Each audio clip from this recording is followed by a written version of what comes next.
Jamen, velkommen. Jeg vil prøve at lave en redigering af det her billede, som jeg kalder i skoven. Der vil blive 3 film af cirka 9-10 minutter, hvor jeg vil gennemgå mine forskellige steps. Det første, jeg starter med, det er, at jeg gerne vil have fjernet elementer, som vil være generende i mit sidste resultat. Det er for eksempel de her grene hernede og her, den her hvide stribe her, eventuelt det her og denne her. Og det vil jeg starte med at gå i gang, og jeg bruger Heal Tool og Healing Brush Tool her. Og det er ellers at gå i gang.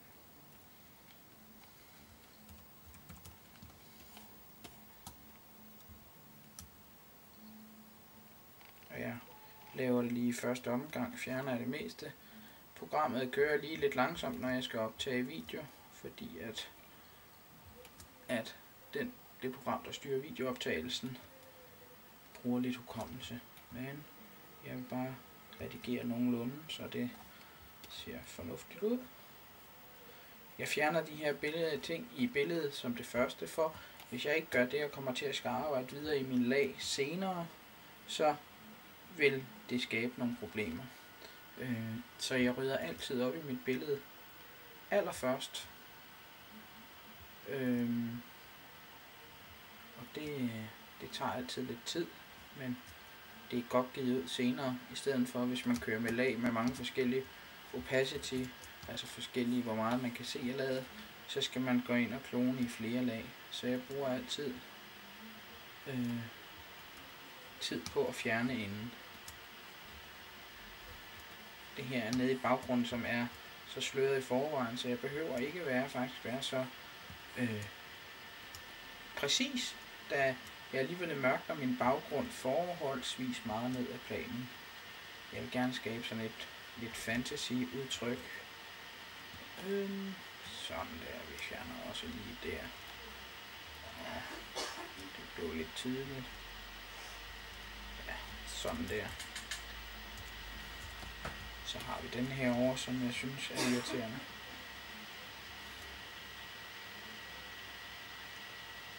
Jeg kan lige sige lidt om min måde og hvad jeg reagerer med. Jeg bruger en Digitizer på Wacom for at, jeg synes det er meget mere præcist at arbejde med. Fjerner lige her. Den her er ret lys, den er under optagelsen blevet lyst op af flashen, og det synes jeg er lidt for kraftigt. Når man arbejder på on location, der kan det være svært mange gange at se bort fra hvad det hedder, fra de normale, altså de ting der er der. For eksempel, jeg kan ikke fælde hele skoven for at fjerne den her gren, men det var noget jeg så allerede derude og var klar over. Hvis man arbejder i studiet, er det selvfølgelig helt andre elementer, man skal være opmærksom på, og man kan tilpasse det lidt mere. Men her vil der være en lille smule mere. Det var ikke for godt. Sådan der. Der er en lille smule mere rengøring, eller hvad man kan kalde det. Igen det her træ vil jeg mørke ned til sidst. Er min plan. Men den, der sad der, var ikke pæn. Sådan der.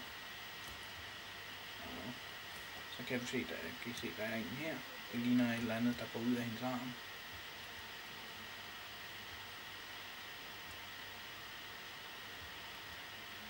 Hernede har jeg nogle problemer, fordi jeg har haft en flash stående her omme bag træet for at give lidt lys herpå.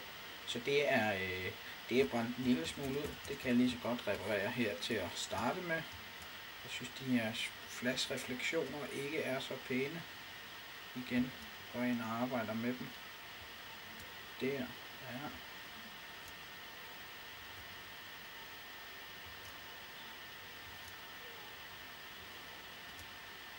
Igen.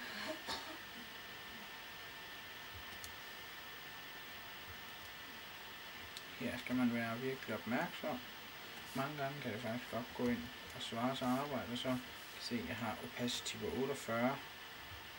Så kopierer lidt langsomt den her, og så bagefter gå ind med Healing Brush og udjævne lidt. Hvis jeg bruger Healing Brush her, bliver overgangen ikke så blød og lækker. Så kan jeg gå ind her bagefter lige og gøre sådan her.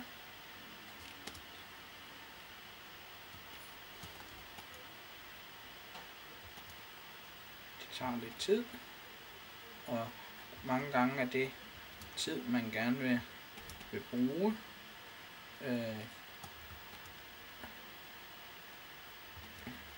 Når man har tænkt igennem billedet. Det her billede havde jeg sådan set tænkt inden jeg fotograferede det.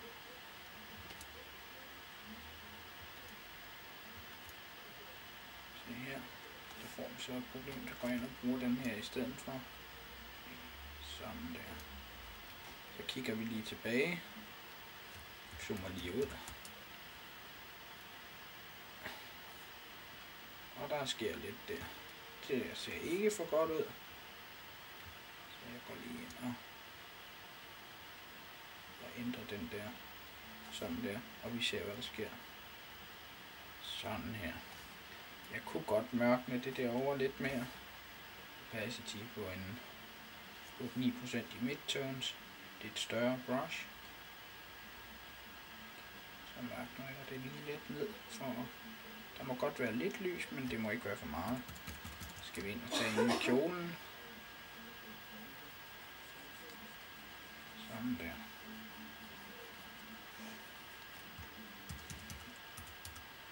Sådan der synes jeg var meget bedre. Så har vi den her op, vi skal have fjernet.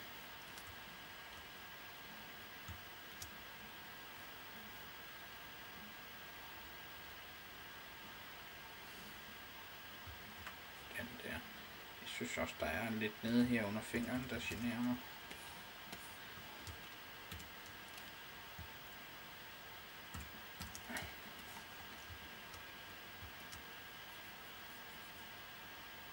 Så er det her, jeg skal passe på.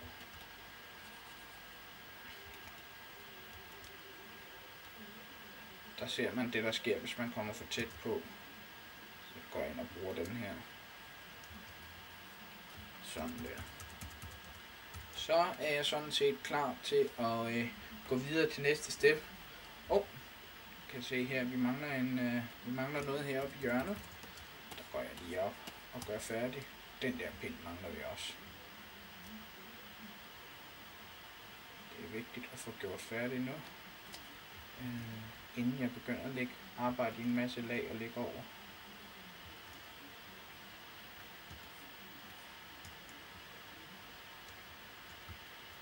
Og se en pocket wizard her, fra den flash jeg har stående nede i det område her. Den fjerner vi lige.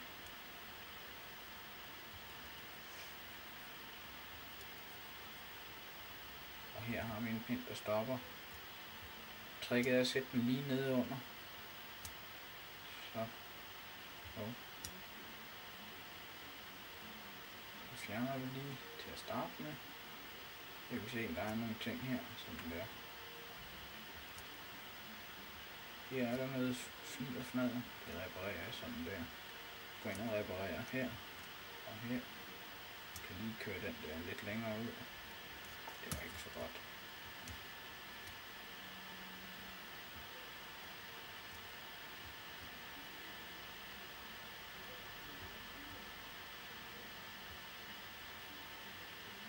Her kommer ikke til at spille den store rolle efter eller senere i forløbet. Det her skal jo lige ret der, ligesom, så jeg bare holder skyggen her, konjunkturet af et træ, fordi det vil blive mørknet så meget ned, at det vil blive svært at se.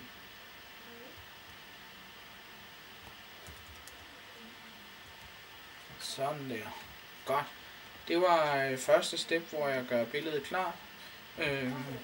Næste video vil omhandle, hvor jeg skal have sat 2 breve mere ind i billedet. Men følg med i næste.